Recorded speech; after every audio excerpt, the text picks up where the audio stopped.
حالا تصور کردی اگه به گذشته خیلی دور سفر کنی چی میتونه در انتظارت باشه؟ نه فقط چند قرن یا هزار سال، بلکه صدها میلیون سال پیش. جایی که زمین هنوز اون چیزی نبود که امروز میشناسیم. جایی که اکسیژن مثل طلا بود، قارچ‌ها به اندازه درخت بودن و حشرات خیلی بود روی زمین زندگی میکردن. سلام، به کانال بامور خوش اومدید. توی این ویدیو تو زمان گیر میافتی، نه یک بار بلکه 3 بار، و هر بار در دوره‌های متفاوت با قوانین خاص خودشون. تریاس، کربونیفر و دونین. هر کدوم دنیای عجیبیه که برای زنده موندن باید با چالش‌های خارق‌العاده دست و پنجه نرم کنی. توی اولین توقع وارد دوره تریاس میشی. زمین به تازگی از بزرگترین انقراض تاریخش جون سالم به در برده و حالا داره خودش رو بازسازی میکنه. دوره تریاس حدود 252 میلیون سال پیش آغاز شد و تا حدود 201 میلیون سال پیش ادامه داشت. یعنی تقریبا 51 میلیون سال طول کشید. اما هیچ چیز رو به راه نیست. تو وسط سرزمینی خشک، داغ و بیرحم قرار میگیری. خورشید بیرحمانه میتابه، اقیانوس‌ها داغ هستن و هوا پر از دی اکسید کربونه و جاذبه محیط حس خفگی ایجاد میکنه. قاره عظیم پانگئا هنوز یک پارچه است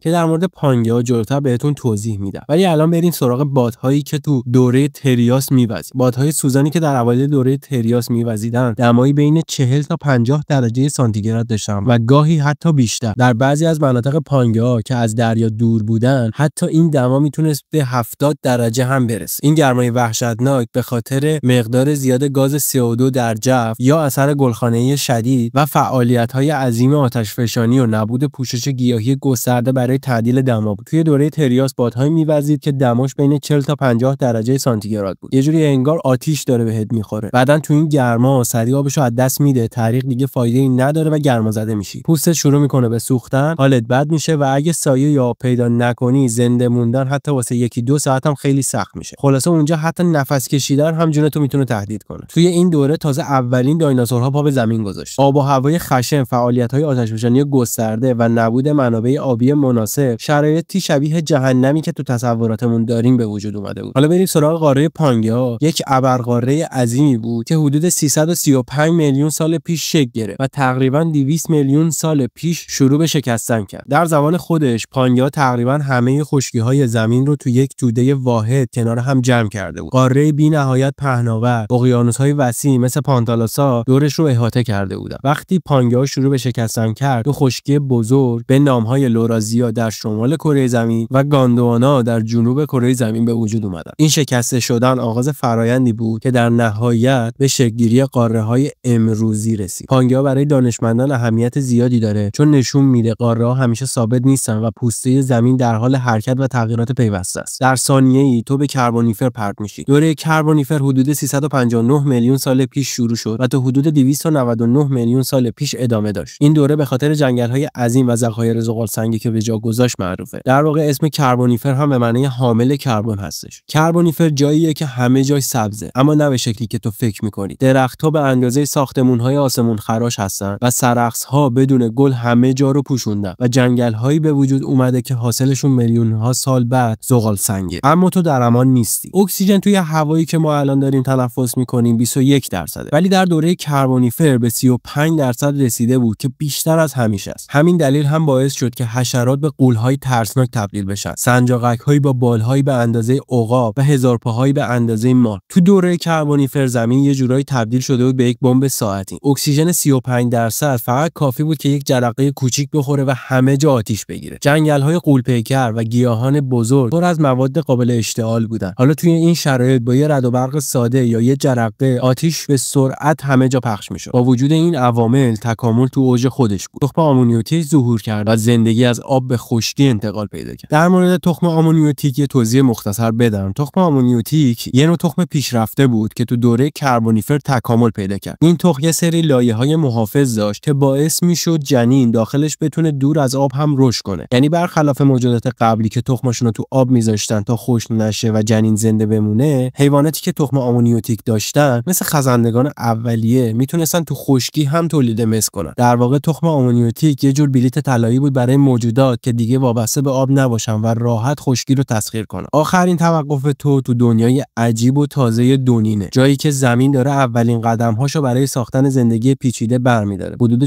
319 تا 359 میلیون سال پیش. سواحل سنگی و دریاهای کم آب. باد خنک از سمت دریا میوزه و بوی خاک تازه رو توی هوا پخش میکنه. هوا هنوز سبکتر از امروزه، یعنی هر نفسی که میکشی انگار باید عمیق‌تر و سخت‌تر باشه. اما توی همین هوای کمجون زندگی داره نفس میکشه و خودشو نشون میده. قارچ‌های عظیم و جثه پورتوتاکسی مثل ستون‌های از دل زمین قد کشیدن، ولی هنوز خبری از جنگل‌های انبوه مدرن نیست. اینجا تازه اولین گیاها و حشرات پا گرفتن. دنیا خالیه، اما همون تعداد کم نشونه‌های شروع یک تغییر بزرگ. اما اصلی ترین صحنه زندگی زیر آب جریان داره. در دل دریاهای کم عمق ماهی‌ها پادشاهی میکنن. از ماهی‌های زرهدار سنگین گرفته تا شکارچیان سریع و چابک. آبها پر از رقابت و زندگی. برای همین به این دوره عصر ماهی‌ها هم میگن. زمانی که حیات دریایی به اوج خودش رسیده بود. و درست تو همین دوره اولین مهره‌دارانی که تصمیم گرفتن خشکی رو تجربه کنن دارن ظاهر میشن. گامی بزرگ و سرنوشت‌ساز که بعدها مسیر زندگی رو روی زمین برای همیشه تغییر میده. تو شاهد یکی از باشکوه‌ترین لحظه‌های تاریخ زمینی، لحظه‌ای که همه چیز تازه شروع شد. سفر در زمان فقط در فیلم‌ها هیجان انگیز نیست، بلکه توی واقعیت علمی هم پر از راز و خطره. هر دوره از تاریخ زمین نه تنها چالش‌های فیزیکی، بلکه واقعیت‌های زیستی، اقلیمی و تکامل خاص خودشو داره. توی این ویدیو فقط نگاه کوتاهی انداختیم به دنیای پر رمز و راز پیش از تاریخ. اگه تا اینجای ویدیو با ما بودی، یعنی به اندازه من مجذوب این دنیاهای فراموش شده شدی. پس حتما لایک کن، سابسکرایب یادت نره و توی کامنت ها بهم بگو اگه میتونستی توی یکی از این دوره‌ها زندگی کنی کدوم دوره رو انتخاب می‌کردی. ممنون که با من تا انتهای این سفر باستانی همراه بودی. تا ویدیوی بعدی کنجکاو بمون.